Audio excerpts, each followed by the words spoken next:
Once again, I'm slowing you down by breaking it up into two parts. We're just going to look at how to solve quadratic equations by finding the square root and get a little bit of information on completing the square. How did ancient mathematicians use squares to solve algebraic equations? Okay, I'm going to murder the name in a minute. Al-Khwarizmi, I don't know, born in Baghdad in 780, is considered to be one of the foremost mathematicians of all time. He wrote some of the oldest works on arithmetic and algebra. He wrote algebra in sentences instead of using equations, and he explained the work with geometric sketches. Al-Khwarizmi would have described x squared plus 8x equals 35 as a square and 8 roots are equal to 35 units. He would solve the problem using the following sketch. Okay, here is a square, sure enough. Can you see he's added 8 x's to it? To solve problems the way today, you might use algebra tiles or a method called completing the square. He completed the square by adding 4 squares that each have an area of 4. Solve by taking the square root of each side, round to the nearest tenth if necessary. Note, if they say if necessary, it usually is. Okay, so if they say solve by taking the square root of each side, they're giving us a clue that the left side is a perfect square, and sure enough it is. X plus 3 squared, if we square the x, there's our x squared, 3 squared is 9, and 3 times x times 2 is the 6x. Now we can take the square root of each side. Square root and squaring are inverse operations, and when you square something, it always has to be positive. So we need to take the square root to preserve the positiveness. I don't know. To make sure that we know that it stays positive, you could have put absolute value signs around it. I don't normally bother, but, you know, just for this once. And whenever we see absolute value, we automatically think case 1, case 2. Case 1, we just drop off the absolute value, and Bob's your uncle.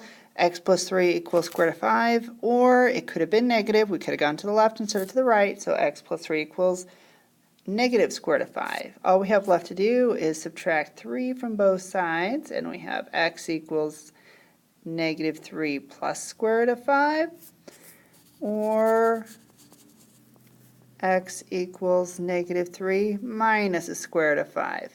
Now, it said use your calculator if necessary. Now, that is a precise answer with no rounding, but it's good to also be able to find a decimal approximation. So if we type in negative 3 plus square root of 5, I get negative 0.8. And if I type in negative 3 minus square root of 5, I get negative 5.2. So following the directions, those are our two final answers. To use the method shown in example 1, it's a very special situation. The quadratic expression on one side of the equation must be a perfect square. However, few quadratic expressions are perfect squares. To make any quadratic expression a perfect square, a method called completing the square may be used. So just if we had x minus 3 squared, which is a perfect square, we know that means x minus 3 times x minus 3. When we multiply that out, we have x squared minus 3x minus 3x again plus 9. So the pattern we've talked about, every time we have a perfect square, this term, if we would divide it by 2 and then square it, we will get that term every time. To complete the square for a quadratic expression of the form x squared plus bx, you follow the steps below. Find 1/2 of the b, the coefficient of x, square the result of step 1, add the result of step 2 to x squared plus bx, the original expression.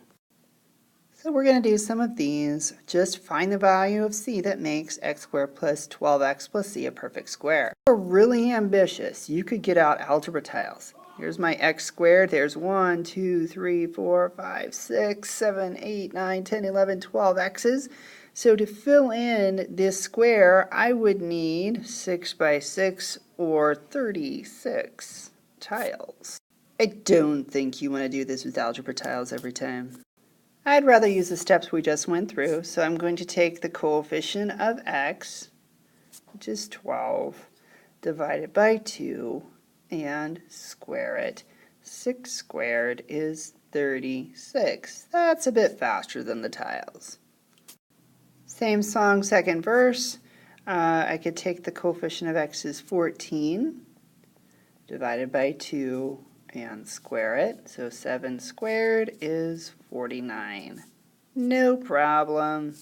To solve equations by completing the square, first you need to complete the square to make the quadratic expression a perfect square.